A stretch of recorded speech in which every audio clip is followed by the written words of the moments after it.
Okay, so good morning once again, everyone. No, so um, let us continue our discussion video series for stockholders equity. So we are now on part three. Um, the first two videos we discussed, um, basically the concepts of corporation, um, transactions affecting the other parts of the stockholders equity. Okay, and all the other concepts, no? So, in today's video, we will try to briefly discuss, no, the one of the major items in the stockholders equity where um, somehow there are many transactions that could affect this particular item, which basically marami tayong makukuha ng mga analysis at mga katanungan when it comes to how do we treat it in accounting. Okay? So, let us begin. Okay? So, retained earnings. Okay? So, retained earnings. So, as previously defined natin from previous discussions, di ba? When we talk about retained earnings, simply, it is the accumulated profit or losses. Okay? It is the accumulated profit or losses by the corporation. So, kumbaga, if in a partnership type of business or single proprietorship business, nakikita natin sa equity portion doon is yung net income or net loss lang, di ba? Which are readily available for withdrawal.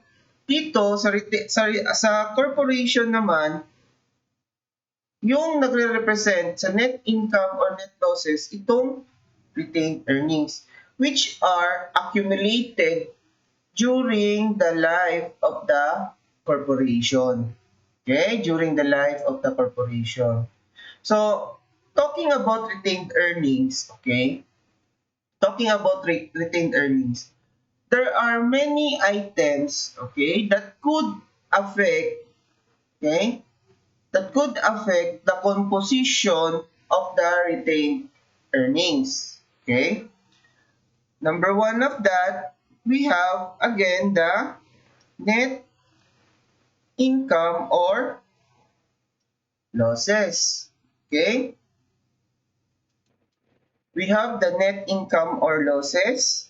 Okay? So basically, these are just, again, the accumulated net income or losses during the operating life of the corporation. Okay? Number two, that could affect our retained earnings, we have dividend distributions. Okay? So dividend distribution, basically these are income distribution. Income distribution to stockholders. Okay? Under the concept of corporation, income cannot be distributed to stockholders unless there is a positive balance to your retained earnings. So that simply means na without retained earnings, we cannot distribute dividends. Okay? We cannot distribute dividends. Okay? So, next item that could affect our retained earnings are these transactions called prior period errors. Okay? Prior period errors. Now, these are adjustments. Okay? These are adjustments affecting, okay? Affecting nominal accounts, okay? From previous years, okay? affecting nominal accounts from prior years. Na di ba pag sinabi nating nominal accounts, these are income statement accounts, no? So that means to say na if there are errors affecting our previous income statement, in which, because basically these accounts are closed at the end of the reporting year, okay, whether calendar or fiscal year kayo or tayo, this cannot be changed na, okay, if the error is detected in the subsequent year. Kasi nga, these are already closed in the books. Di ba? Klaro yun siya. So the point is, paano natin yan siya i-correct? Through retained earnings.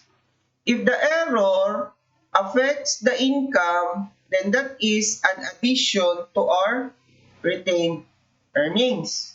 Okay? If the error affects expenses, then obviously these are deduction to your retained earnings. Okay? Why?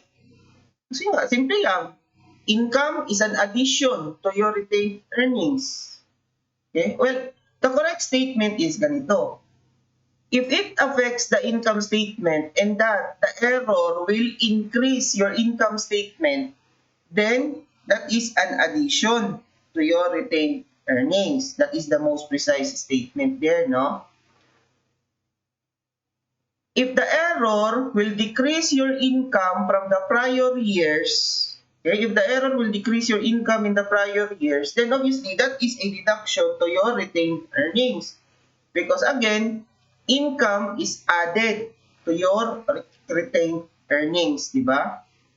On the other hand, if the error affects your expenses and that the error will increase your expense, then that is a deduction to your retained earnings. Because again, expenses will decrease your income, thereby decreasing your retained earnings. Okay? If the error will decrease your expenses, then that is an addition to your retained earnings. So nakuha niyo yung concept? Basta the point is, prior period error, these are adjustments, okay, affecting your income statement from prior years. That is why it is charged to retained earnings because per book, it is already closed. We cannot affect it anymore. Okay? We cannot affect it anymore. So these are just some of the items that affects your retained earnings, no? So in this discussion, in this discussion or in our discussion for today, we will focus more on dividends, no? Because ito medyo marami tayong makukuha dito na mga exercises, no, activities, especially in the board exam, maraming mga katanungan dito pagdating sa dividends. Okay? So, dividends.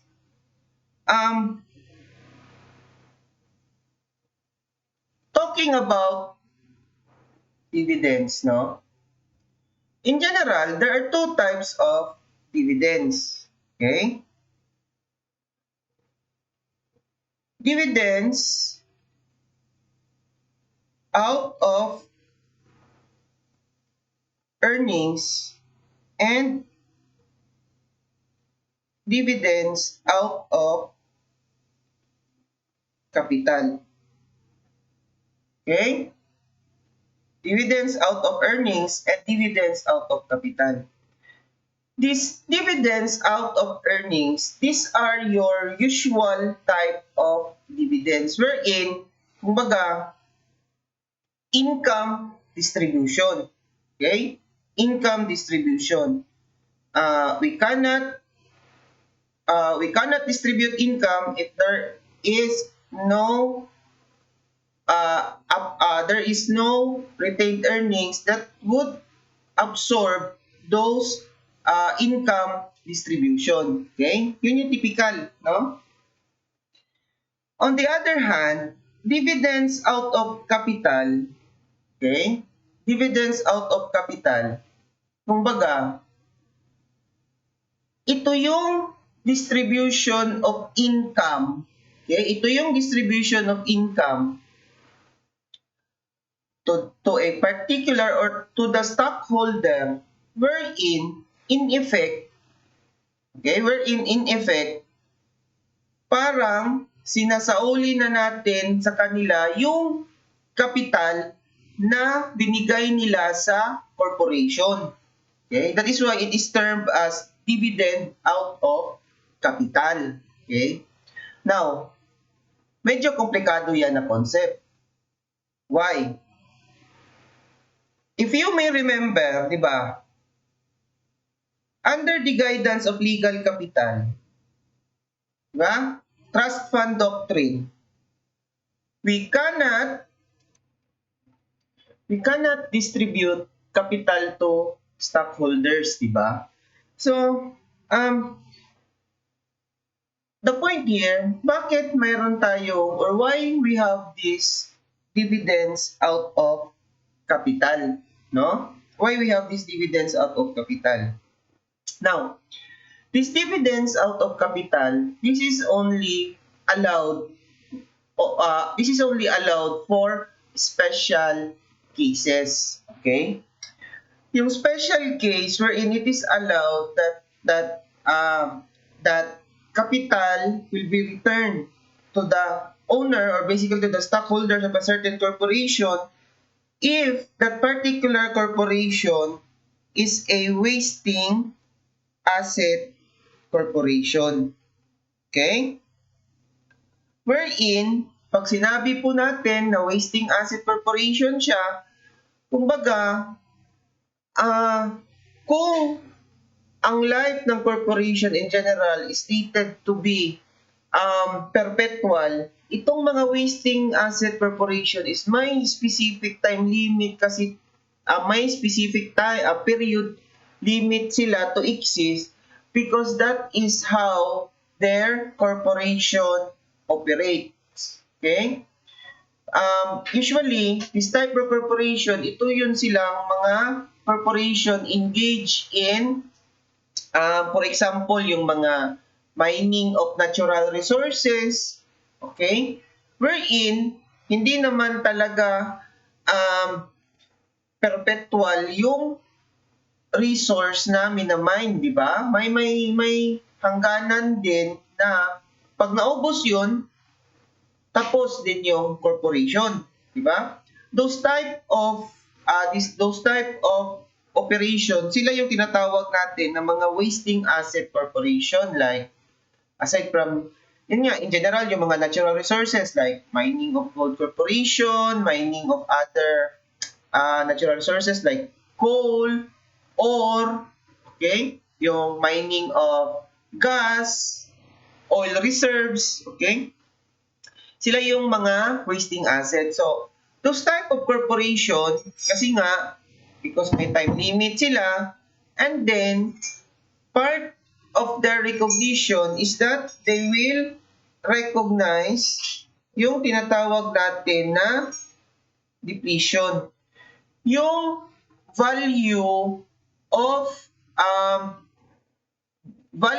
the wasting asset na na-exhaust na nila with their operation. That is depletion. Okay?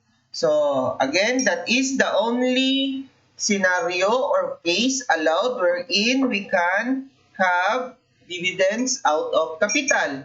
Kasi may limit talaga ang kanilang, or there is a limit as to their operation because by nature, ganun talaga. Okay? Ganun talaga. So, that is dividend out of capital.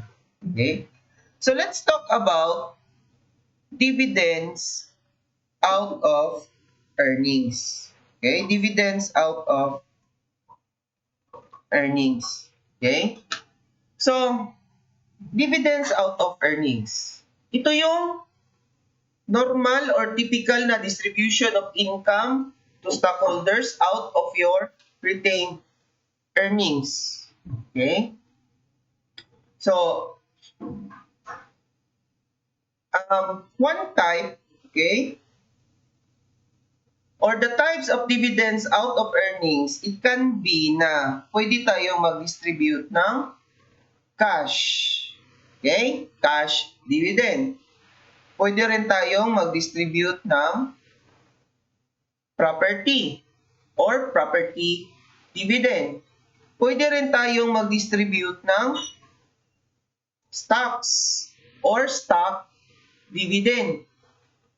In this scenario, pag stock dividend, kumbaga, the corporation will issue its own stock as dividend. Okay, the corporation will issue its own stock as dividend to existing stockholders. So, in this scenario, kumbaga, kung isipin natin, walang changes sa component of the stockholders' equity. Ang mangyayari lang dito is capitalization of your retained earnings. Kumbaga, yung dividend na kinuha mo sa retained earnings converted into stock issuance. So, increase in your capital stock, okay? Increase in your capital stock. Then,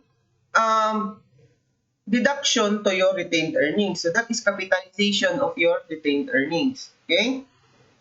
And, last, pwede din tayong mag-issue ng dividend na liability.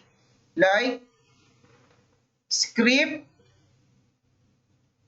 dividend, or para mas madali, note payable dividend yan siya. Okay? Or note dividend payable. Or bonds payable dividend. Okay? Bonds payable dividend. So, those are our types of dividends. No? Those are our types of dividends. Now, when it comes to dividends, okay, when it comes to the dividends, only the board of directors of a corporation can declare the issuance of dividends. So, klaro yun siya, ha? Only the board of directors can declare the issuance of a dividend. So, depende na yun siya if it is cash, property, stock, or liability. Okay? Cash, property, stock, or liability. Now, in declaring such dividend issuance, okay? In declaring such dividend issuance, or kumbaga, in accounting for dividends out of earnings, okay? In accounting for dividends out of earnings, there are three important dates that we need to consider. Okay? There are three important dates that we need to consider. Okay? Those dates are the date of declaration, the date of record, and the date of payment. Okay? The date of declaration, record, and payment. Why these three dates are important? Because these are considered in answering the question as to when should the dividend be recognized in accounting. Okay?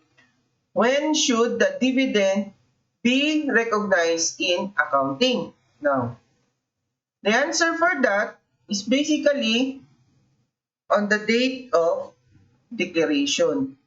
So what does it mean? Okay, what does it mean?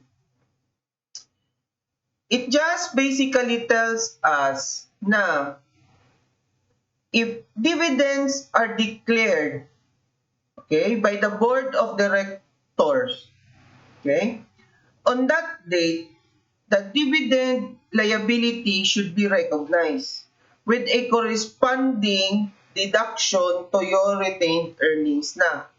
When? On the date of declaration. Okay, on the date of declaration. The date of record, okay, is important because this will tell us, okay, this will tell us as to whom should the dividend be distributed or kung sino yung bibigyan ng dividend. Okay? The answer for that is that all stockholders, okay, as of date of record. Kumbaga, yung corporation kasi, if you may have, or if you may remember, or you may have read this, no? Every corporation has this, kumbaga, records of all stockholders wherein it is basically stated there na yung details about the stockholders and when did they become a stockholder or when did the capital stock were issued to them. Okay, were issued to them. So the point is, when dividends are declared by the board of directors, kasali na dyan na yung declaration nila is that magbibigayan sila ng statement na dividends will be issued to stockholders as of this particular record date. So as of, kung sino yung mga stockholders on that particular stated date, sila lang yung bibigyan ng dividends natin. So that is the importance of the date of record. Okay? Klaro yun. And last, the date of payment, obviously, this is the date wherein the dividend will be paid to the stockholders. Okay, will be paid to the stockholders. Okay. So these are very important date, no? So, as to accounting, okay? As to accounting, as a guiding concept again, no? The general entry talaga, if we are to record dividends on the date of declaration, basically, would be to debit retained earnings and credit dividends payable. Okay? This is the general entry or the basic entry guiding concept, no? Guiding entry natin. Debit retained earnings to signify na babawasan yung retained earnings. Kasi nga, may declaration of dividends. Nag-credit tayo ng dividends payable because it signifies na may babayaran tayong dividends. Babayaran pa lang kasi nga, yung dividends will be recognized on the date of declaration. Okay? Na, pag once dumating na yung date of payment, okay, pag dumating na yung date of payment, yung entry natin dyan basically is just to debit dividends payable and will credit, if cash dividend siya for example, will debit cash. Okay? Or, if it is a property dividend, will debit the particular property or non-cash asset. Okay, non-cash asset. Okay? Or if it is a liability dividend, meaning scrip dividend or bonds payable, will credit scrip dividend payable, okay? Or bonds payable. Okay? So, yun yung concept natin dyan. Okay? So, after knowing this, kung ano yung entries natin when it comes to dividends, the next question natin dito is, ano yung amount? Okay? Ano na naman yung amount ngayon? Or, what is the amount to be charged to retained earnings, and what is the amount to be charged to the liability on the date of declaration. Diba? Yan yun. So, let's start with cash dividend. So, cash dividend, very basic.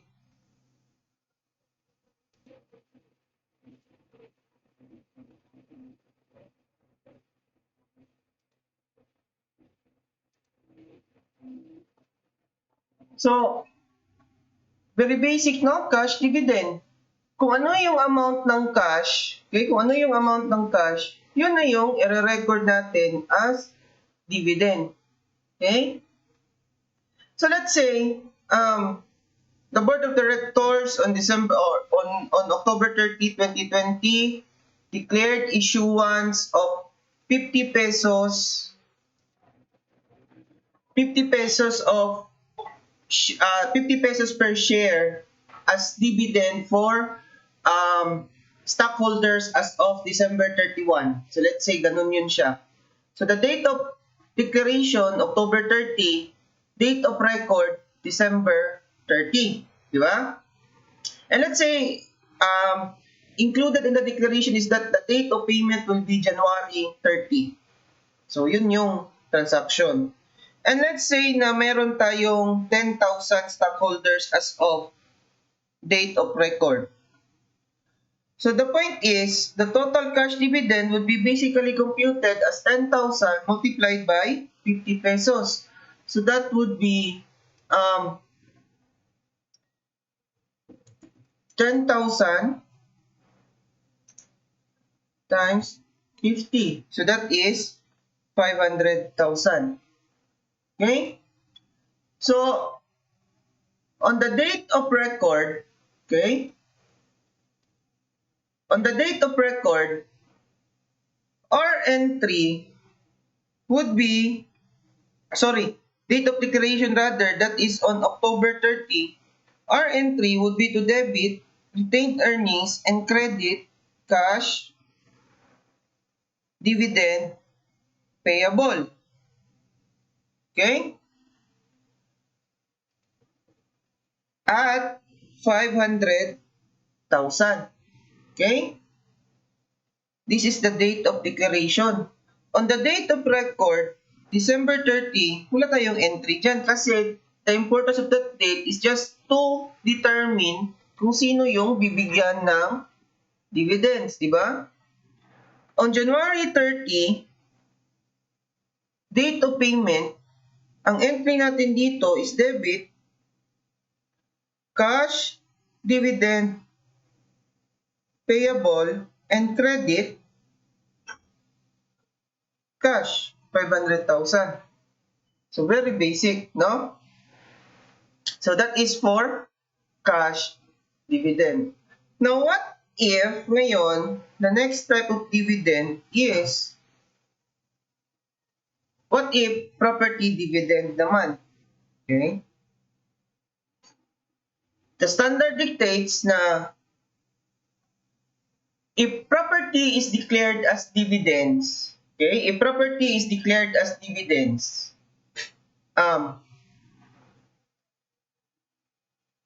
this should be recorded at the fair market value of the, okay? Fair market value of the property. Okay? Fair market value of the property. With, okay, fair market value of the property on the date of declaration. Klaro yun siya ha? Initially. Why initially? Because at the end of every reporting period, until the payment date, okay, until the payment date, this fair market value will be adjusted, okay, adjusted to conform to the current fair market value as of reporting date and until the payment date. So meaning, if initially nag-recognize tayo ng ganitong amount, and then at the end of the year, nag-increase yung particular amount because the fair market value changes, okay? That certain fair market value increase on, let's say on December, then we need to adjust the recorded liability with the corresponding adjustment then sa retained earnings up to the date of actual payment. So on the date of actual payment, kung mayroon ding increase sa fair market value, we need to also adjust. Okay? We need to also adjust. So, klaro yun siya. No? We need to adjust fair market value. The next thing that we need to consider when it comes to property dividends, okay? When it comes to property dividends, once a property is declared, okay, is declared to be included to the, or is declared to be included as a dividend, okay, we are to discontinue the existing measurement basis and transfer, or we will use a new measurement basis na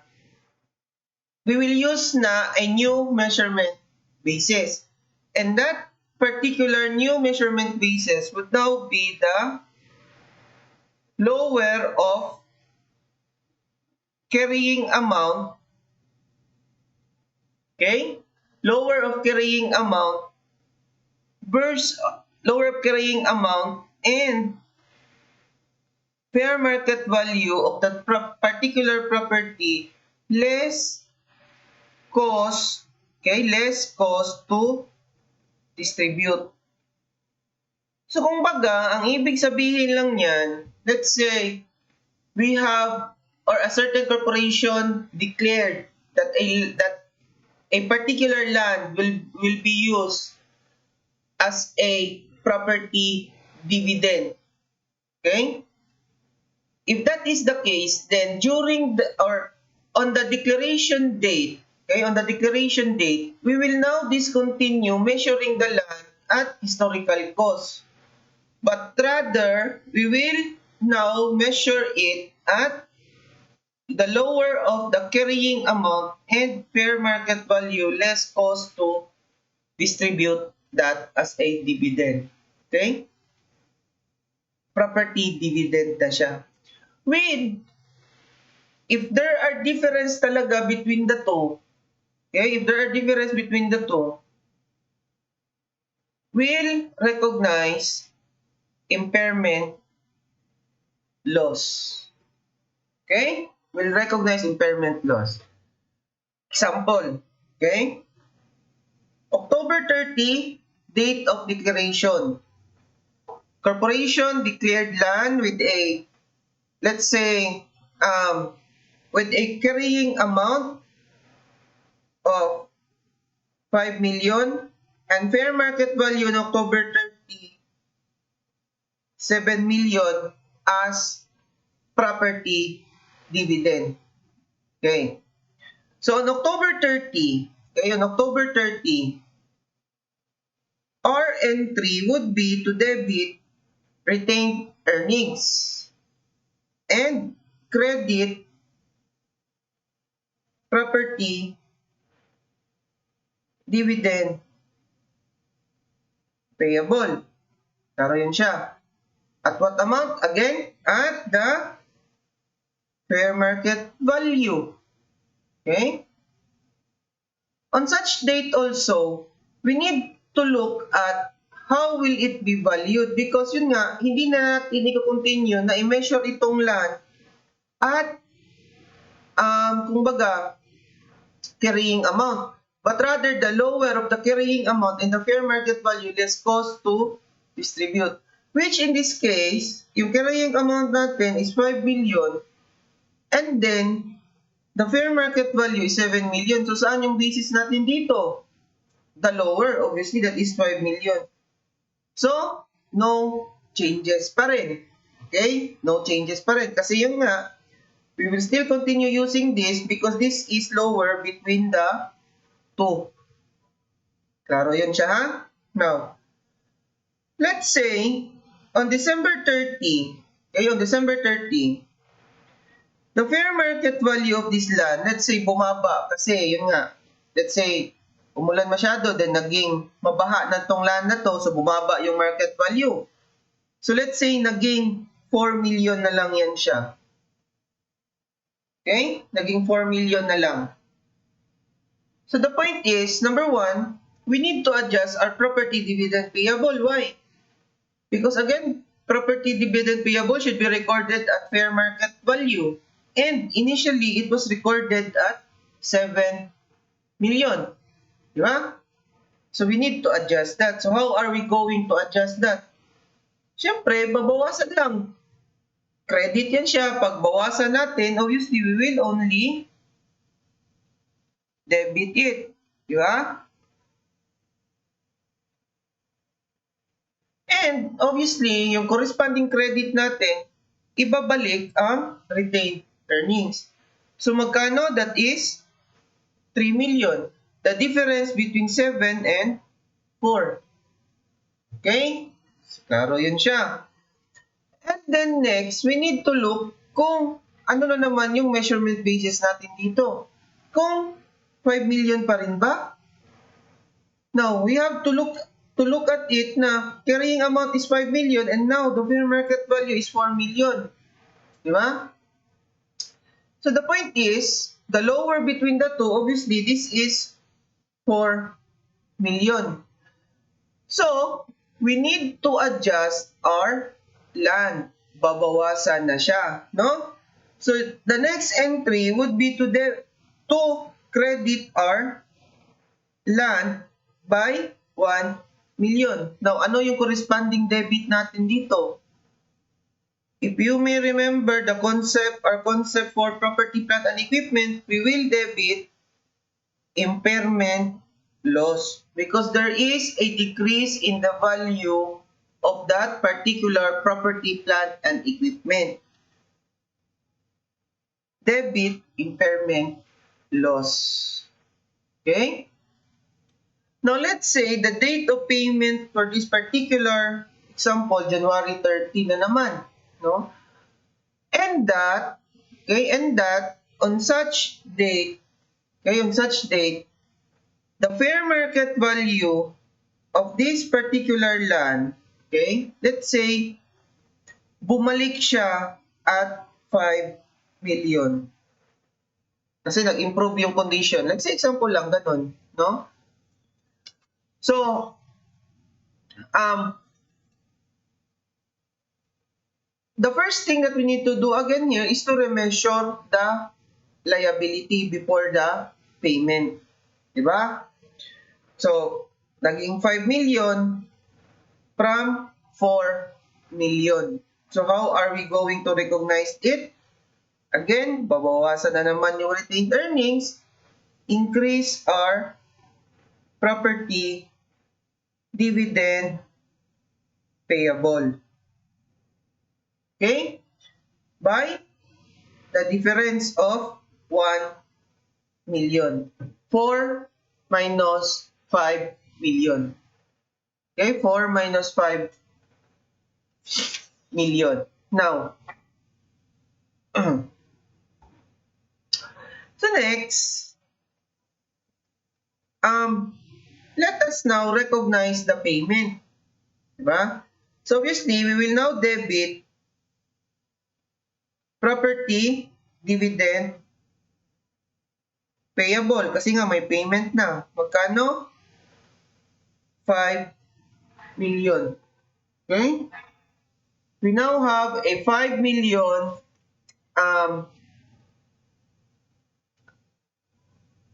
dividend payable. And then credit our land. If you may notice, wala na tayong adjustment na nilagay, no? Between the measurement. Kasi nga dito payment na to, ididiretso na lang natin. Okay? So the land was recorded at 4 million. Ito, di ba, nag-adjust tayo ng 1 million dito.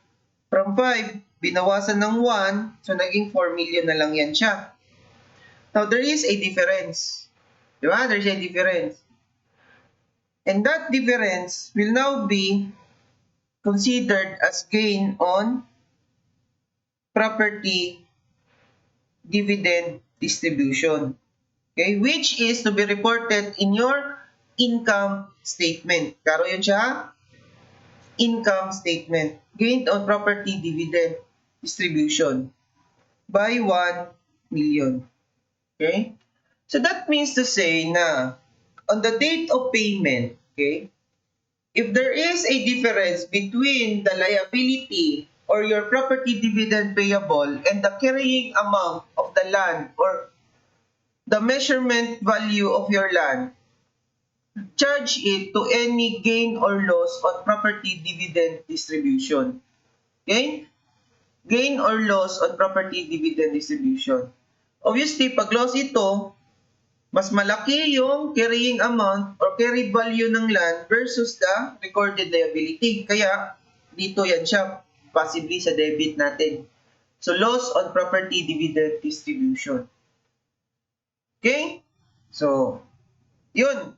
Yung mga important concepts natin pagdating sa property dividend. And now, the next type, stock dividend. Okay? So again, stock dividend. This is distribution of the corporation's own stock as a dividend. Okay? As a dividend. Now, ganito. In accounting for stock dividend, okay, in accounting for stock dividend, we need to consider two factors. Number one, if the stock distribution ba as a dividend is major, and number two, if it is not major. Okay? A major stock dividend, okay? A major stock dividend, okay? Or a stock dividend is considered major if that stock dividend is 20% or more of the outstanding shares. Or kung baga, if the declared stock dividend is 20% or more. That is major. Okay? That is major. Minor stock dividend siya if less than 20%. Okay? Minor. Now, why we need to consider this? Okay? We need to consider this because this will affect our recognition of the dividend liability. Why? Because if the stock dividend is considered as a major stock dividend, ito, the liability and the deduction to your retained earnings, okay, the basis of which we will use par value or stated value. Okay? We will use par value or stated value. If the stock dividend is considered minor, okay, we will use fair market value of the shares. Klaro yan siya, ha? So, let's have an example, no? Let's have an example. So, let's say, okay, let's say the outstanding shares, okay, the outstanding shares, which is, we have an outstanding shares, which is, kumbaga, they have the right to receive dividends, no? These outstanding shares. Let's say yung outstanding shares natin is 100,000 shares. Okay? And that, okay, the board of directors declared, let's say, 20% stock dividend. Okay, 20% stock dividend. On this particular date, the par value, let's say, is 50 per share, and the fair market value is, let's say, 60 per share. The date of declaration, let's say, October 30 pa rin. Okay? Date of payment, let's say, January 30. Now, how are we going to recognize this? Again, 100,000 outstanding shares, 20% stock dividend was declared. Okay? 20% stock dividend were declared. And that the FAR is 50 and the fair market value is 60. Okay? So, again, we will debit retained earnings and credit stock dividend payable. But the question is how much? So, let's compute. We have 100,000 outstanding shares. Diba? Multiplied by the stock dividend of 20%. So, yung stock dividend declaration natin, basically, we will issue 20,000 shares stock dividend. Now, because this is 20%, this is considered as a major stock dividend.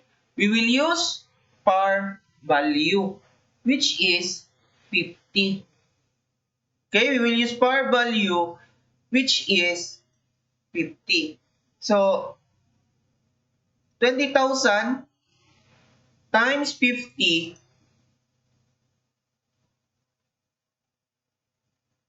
we have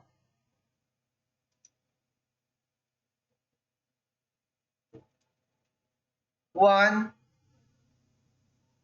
million. So the entry is debit retained earnings, credit stock dividend payable at 1 million. Okay? Next, on the date of payment, January 30, how are we going to recognize this? Debit stock dividend payable. Okay? Then credit na your capital stock at par. Kasi nga, major siya. So, 1 million. Diba? So, 1 million. So, that is our journal entry for stock dividend, no? So, what if now ngayon, if the stock dividend is, let's say, it is a minor stock dividend, okay? So, going back to our example, what if instead of 20%, instead of 20%, let's say 10% stock dividend lang. Okay? 10% stock dividend lang. So how are we going to recognize this? Again, pag minor, we will use fair market value of the stock. So in this particular case, hindi na ito 1 million. But rather, that is 100,000 outstanding shares multiplied by 10%. So that would be 10,000 shares, obviously, diba, as stock dividend.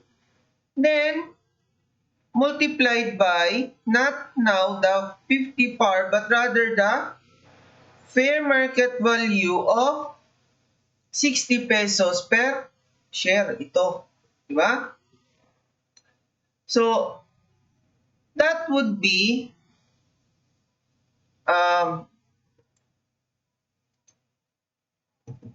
10,000 times 60. So that is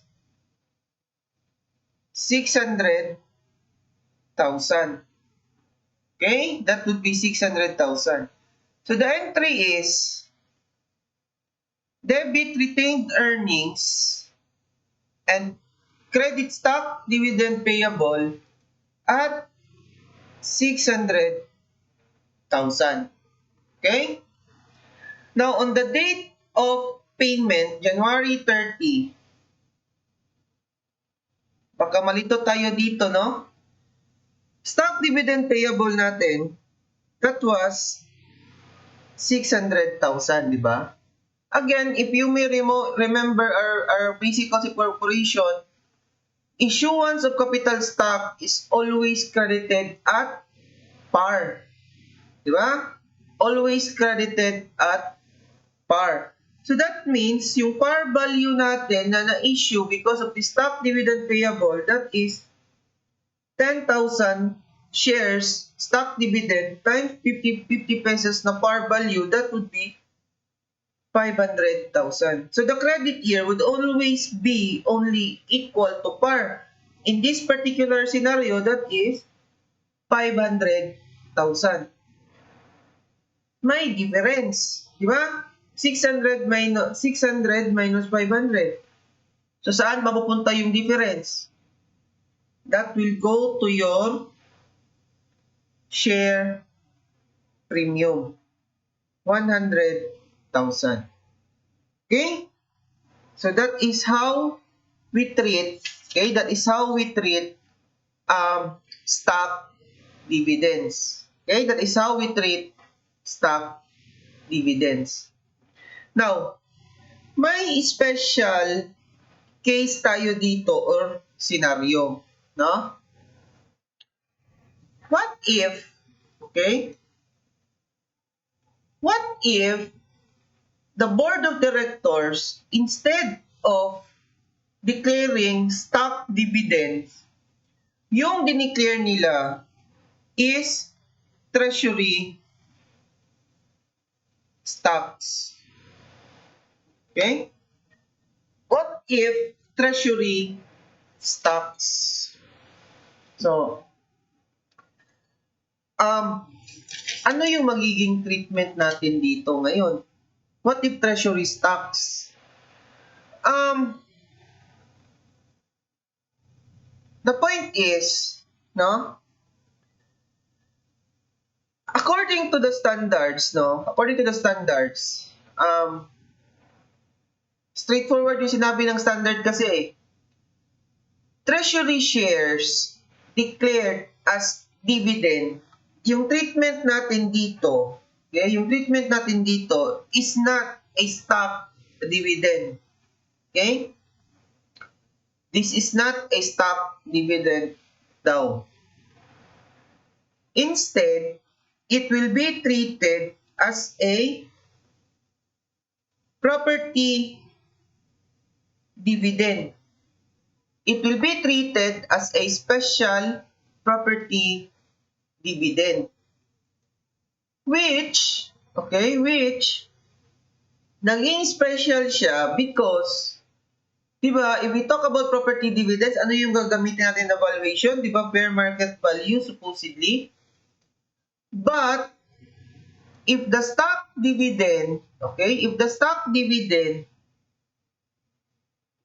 or if treasury stock is declared as a dividend, as a property dividend, yung gagamitin natin is not fair market value, but rather cost. Klaro yun siya, ha? Huwag kayong malito. Treasury stock as a dividend is not a stock dividend. Di ba? Bakit naging kasali yung concept of stock dividend? Kasi nga, if you may remember the concept of treasury shares, these are original shares of the corporation, okay, issued but subsequently reacquired. Diba? This is the corporation's own stock. Okay, this is the corporation's own stock. So yun nga, yung question natin dyan is, ano ba yung treatment natin ngayon sa treasury share? Is it a stock dividend ba or is it a property dividend? Now, one author suggested na kung siya daw, this is a stock dividend. But the standard is very clear-cut man, straightforward. Yung sinabi ng standard, this is a property dividend. special case. Why special case? Because we will not use fair market value, but rather we will use cost. Okay, we will use cost. So the point is, let's say for example, treasury shares with the cost of 100,000 and fair market value of 120, on the date of declaration, let's say October 30 pa rin, our entry would just be to debit retained earnings, okay? Our entry would be to record retained earnings, credit, share, dividend, payable. Okay? Di ba? Medyo nagiging komplikado, no? Kasi treated siya as a property dividend, pero yung credit natin is share dividend payable. Why share dividend payable? Or stock dividend payable? Because yun nga, yung item or yung object of dividends natin is a stock treasury shares nga lang. Di ba? At cost, 100,000. Okay? At cost, 100,000. Now, on the date of payment, let's say January 30, yung entry lang natin dito is to debit share dividend payable, and baka malito tayo, hindi, capital stock. Di ba? Ano yung i-credit natin? Treasury shares. Okay? 100,000. Okay? So that is for treasury shares. Always remember, at cost. Okay? At cost. So, that's it for dividends out of earnings, no? So, yung dividends out of capital lang naman, no? Ang importanteng concept na talaga na dapat maintindihan natin dyan, yung out of capital, is that yun nga, allowed siya na a portion of it would go to the stockholders sa income as a return of investment nila. Okay? Return of investment. So kung baga, or return of investment or return of equity, ROE, no? Kasi nga, pag typical dividends lang, that is ROI. Return of income, no? Return of income. Ito, return of equity. Di ba? So the point is, kahit na maliit yung yun nga, kahit na yung retained earnings natin will not suffice to the dividends declaration as long as there is depletion. Okay? As long as there is depletion, the depletion plus the retained earnings will cover your dividends declaration. That is returned out of, or dividends out of capital. Okay? Dividends out of capital. Depletion plus retained earnings. The rest concept is kung ano yung cash dividend payable, okay? Ano yung property dividend payable nila, basta returnable, yun pa din yun siya.